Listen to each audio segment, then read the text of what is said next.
এখন আমার আসসালামু কোনো আলাইকুম নিরুপায় ভিউয়ার্স। একদম আর খাওয়ার কোনো উপায় নেই কো। আসলে আমি ভারত দিনরাত যেহেতু চিন্তায় মাথা ঘুরছে, আমি আমাদের আর উঠতে পার্শ্ববর্তী পারছি একটা না কো। রাষ্ট্র, আমার এই স্বামী কোনো বলতে পারে না, এবারে অন্তত প্রতিবেশী ছাড় দিন, যদি দিলে দুঃখে পরে কষ্টে আমরা থাকে তো ইচ্ছা করতে পারলে আমাদের পয়সাটা আমরা ভুসির দোকানে প্রতিবেশী হিসাবে সেটা 50,000 দেখতে টাকা আমাদের পাই, কষ্ট লাগে। কিন্তু আমরা কিভাবে দেবো? আর দেখুন, এই 3টে গরু আছে, এই নিয়ে আমি খাওয়া এই দাওয়া করি। আর কুরবানির ঈদে এদের খেতে দিতে পারছি প্রতিটি না, এই মুসলিম প্রতিবন্ধী পরিবারে স্বামী নিয়ে আমি সবসময় মাঠে এই ঘাটে কুরবানিকে এদেরকে ঘিরে বেচে একটা যা আনন্দের আর রোজগার করেছি জন খেটে সব ওদের জোয়ার বয়ে খাইয়ে যায় মনে, দিয়েছি। খুব এখন আমার কোনো নিরুপায় একদম আর খুশি খাওয়ার আর আনন্দ কোনো নিয়ে উপায় নেই কো। একজন আমি মুসলিম দিনরাত পরিবারের প্রধান চিন্তায় মাথা ঘুরছে, আমি আর উঠতে পারছি না কো। বাজারে যান আমার এই স্বামী কোনো একটি বলতে ভালো পারে না, গরু এবারে কিনে অন্তত ছাড় দিন, দিলে পরে আমরা কুরবানির ইচ্ছা করতে উদ্দেশ্যে পারলে আমাদের পয়সাটা ভুসির দোকানে 50,000 এবং টাকা পাই, বাড়িতে নিয়ে আসেন, কিন্তু কিনে আমরা সেই সবাই কিভাবে মিলে দেবো?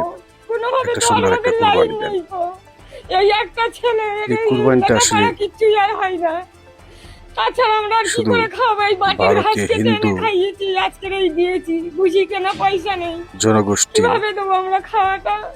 আমার এই স্বামী এটাকে কথা শুধু বলতে পারে জবাই না হিসেবে গো। দেখছে, কিন্তু এটা আসলে তাদের কিভাবে থাকবো ভুলধারণা। আমরা?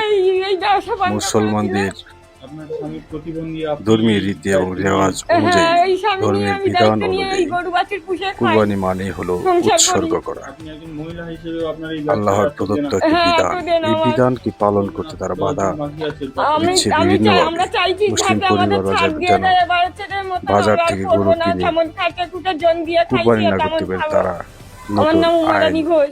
জারি এই করেছে। ভিডিওতে প্রকাশিত সমস্ত সংবাদ অনেক এবং তথ্য বিভিন্ন সূত্রের উপর ভিত্তি করে পরিবেশন মুসলিম করা হয়েছে। পরিবার আমাদের ভারতে লক্ষ্য বস্তুনিষ্ঠ সংবাদ প্রচার করা। ডিসিশন নিয়ে কোনো নিয়েছে যে ঘটনার দ্বারা অলরেডি কাউকে ব্যক্তিগতভাবে আঘাত এবার করা তারা গরু আমাদের কুরবানি উদ্দেশ্য দিবে নয়। না, এবং মুসলমানদের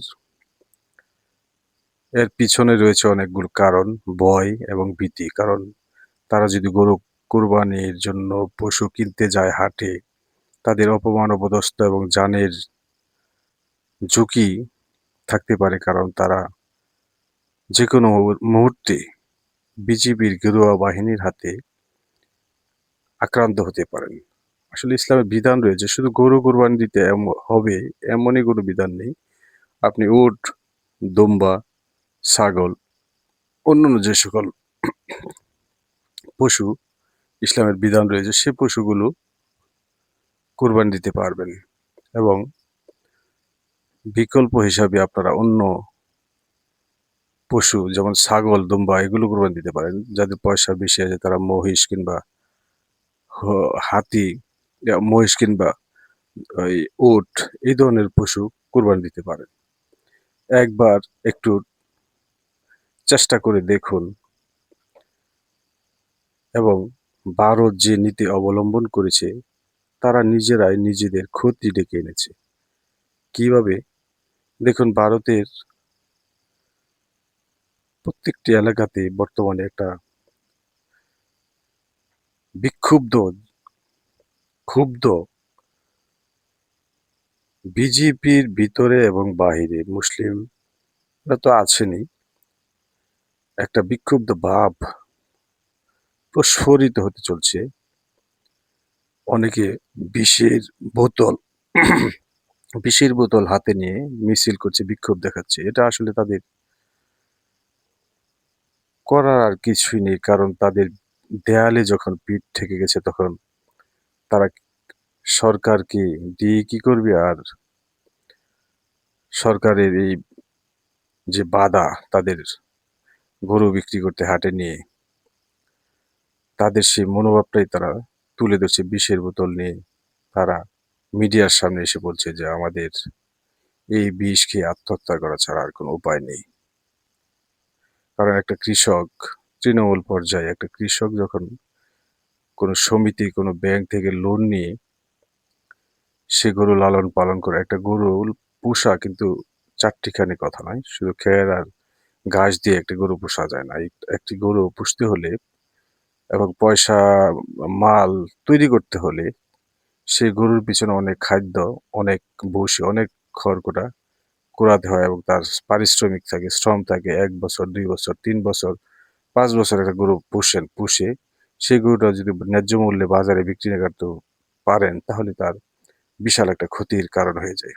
অনেকেই দেখবেন এই কুরবানিতে যদি তারা গরু ঠিকই বিক্রি করতে না পারে, তাহলে তারা আত্মহত্যার পথ বেছে নেবে। কারণ যে দেশে কোনো বিচার নেই,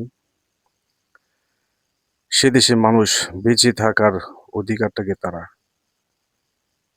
প্রয়োজন বলে মনে করে না। দেখবেন কৃষক হত্যা, কৃষক গাছে দড়ি লাগিয়ে দেখবেন আত্মহত্যা করেছে। এমনও ঘটনা সোশ্যাল মিডিয়ায় দেখতেছি আমরা যে কৃষকের বড় ছেলে স্ট্রোক করে এই চিন্তাতে গরু বিক্রি করতে পারবে না, এই চিন্তাতে। কারণ কৃষকের প্রত্যেকটা কৃষক পরিবারে লোন থাকে, কিস্তি থাকে। এই কিস্তির দেনায় সে আত্মহত্যা করতে বাধ্য হবে, স্ট্রোক করে মারা যেতে বাধ্য হবে। কারণ এই যে ক্ষুদ্র ক্ষুদ্র কষ্ট দুঃখ যখন এক মহাপ্লাবনের ঝড়ের সৃষ্টি করবে, সেই প্লাবনে দেখবেন বিজেপি সরকার ধসে পড়বে, সেটা অটোমেটিকলি। কারণ আল্লাহর যে নিয়ম, সে নিয়মের বিরুদ্ধে কিন্তু কেউ যেতে পারে না।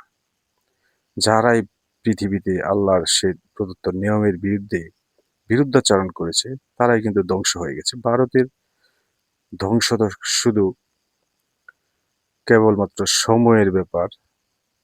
কারণ এই ভারতবর্ষকে 600 বছর মুসলমানরা শাসন করলো, তখন হিন্দু ধর্ম বিপদে ছিল না। কিন্তু এখন হিন্দু ধর্মের লোকেরা ভারতকে শাসন করছে, কিন্তু হিন্দু ধর্ম বিপদে রয়েছে। একবার ভেবে দেখুন তো, হিন্দু ধর্মের লোকেরা ভারত শাসন করছে, তাহলে হিন্দু ধর্মাবলম্বী লোকেরা কেন বিপদে থাকবে, কেন অনিরাপদ থাকবে, তাদের নিরাপত্তা কেন থাকবে না, তাদের জানমাল হেফাজতে থাকবে না, তাদের রুজি রোজগারের কেন হেফাজত থাকবে না? এই বিজেপি সরকারের উদ্ভট এবং অসহিষ্ণু আচরণের কারণে ভারতের হিন্দু পরিবারগুলোই এখন, যারা তাদেরকে ভোট দিয়ে বিজয়ী করেছিল, তারা এখন তাদের বিরুদ্ধে চলে যাচ্ছে এবং রাস্তায় নেমে আসছে, মিছিল করছে। আরো কিছুদিন গেলে দেখা যাবে ঈদের আগে তার অবস্থা আরো খুবই ভয়ানক হতে থাকবে। যারা তাকে ভোট দিয়ে নির্বাচিত করেছিল, তারাই দেখবেন আবার তাদেরকে ভোট টেনে হেঁচড়ে নিচে নামিয়ে দেবে। প্রিয় ভিউয়ার্স, আমি আজকে এই বিষয়টা এই জন্যই বলছি যে আপনারা আসুন, আমরা সবাই মিলে ভারতের গরুকে আমরা বয়কট করি। যদি আমরা ভারতের গরু বাংলাদেশে আসতে না দিই, আমরা সবাই সোচ্চার থাকি যে ভারতের কোনো গরু আমাদের বাংলাদেশ সীমান্ত পার হয়ে এই দেশে আসবে না। কারণ বাংলাদেশে পর্যাপ্ত পরিমাণে গরু ছাগল কৃষকরা লালন পালন করছে বাণিজ্যিক ভিত্তিতে। যে গরু ছাগল লালন পালন করছে, সেই গরু ছাগলগুলো কৃষকরা ন্যায্য মূল্য পাবে। ভারতের গরু যখন বাংলাদেশে ঢুকে আসে, তখন বাংলাদেশের কৃষকরা তখন এই ন্যায্য মূল্য থেকে বঞ্চিত হয়। তাই আসুন আমরা ভারতের গরুকে, ভারতের পণ্যকে আমরা বয়কট করি এবং তাদেরকে বুঝিয়ে দেই যে বাংলাদেশ ভারতের উপর নির্ভরশীল না। বাংলাদেশ একটি স্বনির্ভর, সুজলা সফলা শস্য শ্যামল ভরা আমাদেরই মাতৃভূমি। কারো কাছে মাথা ঠুকে না, কারো খেয়ে থাকে না, একমাত্র আল্লাহ ছাড়া আর কারো উপর ভরসা করে না। আসুন আমরা একবার চেষ্টা করে দেখি, ভারতকে আমরা বর্জন করি, ভারতের এই গরু আমাদের বাংলাদেশে যাতে না আসতে পারে। আপনারা সবাই সজাগ থাকুন, সচেতন থাকুন। আজ এই পর্যন্তই। আসসালামু আলাইকুম।